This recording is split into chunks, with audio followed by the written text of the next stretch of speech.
আজি আছে আমাৰ কলেজত ফেয়াৰৱেল, গতিকে বোলো আপোনালোক সকলোকে দেখাওঁ যে আমাৰ ডিপাৰ্টমেণ্টে ফেয়াৰৱেল কেনেকৈ পাতে। কলেজ পাই ৰুমত সোমাই দেখো যে ইয়াত সকলো ষ্টুডেণ্ট কামত লাগি আছে আৰু এইটো আমাৰ পাৰ্টি। লগৰ কোনোবা আহিব নোৱাৰিলে ভিডিঅ' কলত জ্বলোৱাৰ পৰম্পৰা আমাৰ থাকেই। এতিয়া প্ৰায় সকলোবোৰ কাম হোৱাৰ পিছতেই আমাৰ ফেয়াৰৱেল আৰম্ভ হ'ল।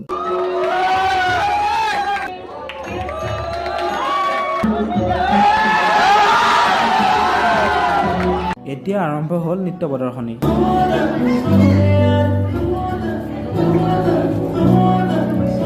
এতিয়া আহিল আকৌ গোলাপী শাৰী।